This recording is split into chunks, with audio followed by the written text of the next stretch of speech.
नमस्कार मित्रों, आज हम वैशाख चौथ की कहानी सुनाएंगे। वैशाख चौथ की कहानी। एक गांव में सेठ सेठानी थे।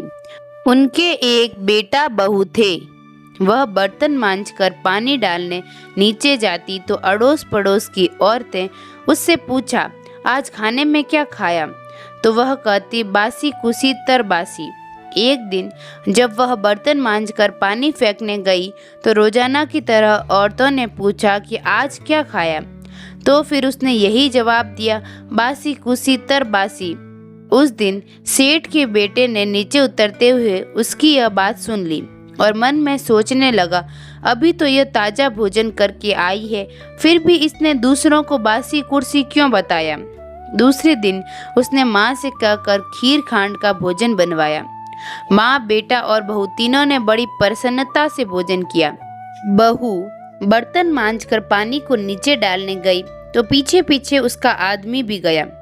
आज भी हमेशा की तरह औरतों ने पूछा, आज क्या खाया? तो उसने वही जवाब दिया, बासी कुर्सी तरबासी। उसके आदमी को बहुत गुस्सा आया। आज तो मेरे सामने खीर खांड का भोजन किया है, फिर भी ये बासी कुर्सी बता रही है, इसमें क्या रहस्य है? इस बात को समझने के लिए वह रात का इंतजार करने लगा। जब रात हुई और यह कमरे में आई तो उसके आदमी ने पूछा कि आज तूने खीर का भोजन किया, फिर भी पड़ोसी औरतों को बासी कुर्सी क्यों बताया? तब बहू मुस्कुराकर बोली कि आपके दादा परदादाओं की कमाई है तो वह बासी कुर्सी हुई या नहीं। यह सुनकर उसने परदेश जाने की सोच ली तथा सुबह उठकर माँ से बोला, माँ, मैं कमाने के लिए परदेश जाऊंगा।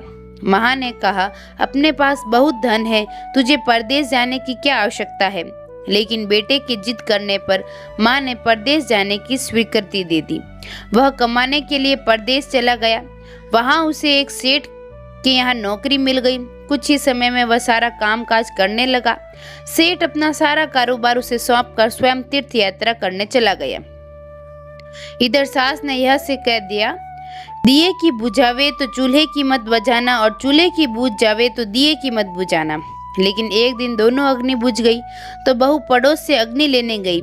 उसने देखा कि वहाँ पड़ोस की औरतें किसी माता का पूजन कर रही हैं। यह देखकर उसने पूछा, आप किस माता का पूजन कर रही हैं? मुझे भी बताओ कि यह किसका व्रत है तथा इसके करने से क्या फल होता है। तो उनमें से एक बोली, हम चौथ माता का व्रत व पूजन कर रही हैं। बिछुड़े का मिलन होता है, निपुत्री को पुत्र प्राप्त होता है। इस पर बहू ने कहा कि मेरे भी पति को परदेश गए काफी समय हो गया है। मैं भी चौथ माता का व्रत करना चाहती हूँ, लेकिन मेरे सास मुझे बाहर आने ही नहीं देती। तब मुझे कैसे पता लगेगा कि चौथ कब है?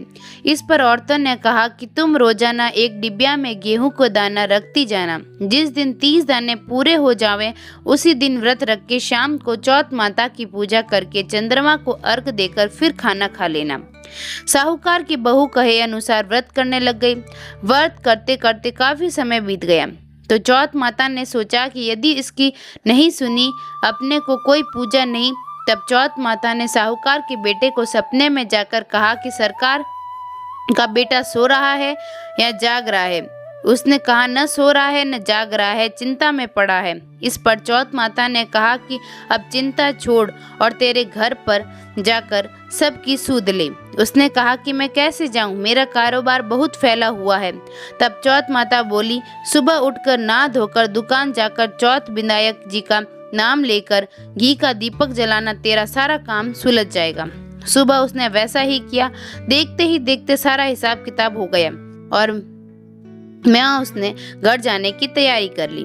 घर को रवाना हुआ तो रास्ते एक सांप जा रहा था तो उसने सांप को सिसकार दिया। सांप ने गुस्से में आकर कहा कि मैं तो अपनी 100 साल की उस पूरी करके मुक्ति पाने जा रहा था, तूने बाधा डाल दी, अब मैं तुझे डसूंगा। इस पर साहूकार के बेटे ने कहा कि मैं 12 बरस से मेरी माँ व पत्नी से मिलने जा रहा हूँ, उनसे मिलने के बाद डस लेना। तब सांप बोला कि तू घर जाकर पलंग पर सो जाएगा। तब उसने कहा कि मैं अपनी औरत की चोटी नीचे लटका दूंगा, उस पर चढ़कर आ जाना। घर पहुंचा तो वह उदास था। बेटा कुछ बोला नहीं, लेकिन उसकी औरत होशियार थी। सब बात पता करके उसने कमरे की एक सीढ़ी पर दूध दूसरी पर चूरमा, बालू, रेत, इत्र, फूल आदि 7 सीढ़ियों में 7 वस्तु रख दी।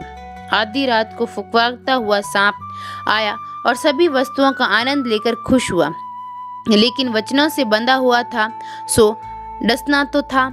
चौथ विधायक जी ने सोचा कि इसकी रक्षा नहीं की तो आज कलयुग में अपने को कौन पूजेगा। चौथ माता तलवार बनी विधायक जी की ढाल बने और जैसे ही सांप डसने लगा तो उसे मार दिया। साहूकार के बेटे को नींद नहीं आ रही थी। सांप के मरते ही उसने अपनी पत्नी को उठाया और चौपड़ पास से खेलने लगा। सुबह देर तक बेटा बहू उठे नहीं तो माँ ने कहा, बेटा तो थका आया आधा, पर वह क्यों नहीं उठी। जाकर देखा तो खून ही खून हो रहा था। उसने कहा, मेरे बेटे बहू को किसी ने मार दिया।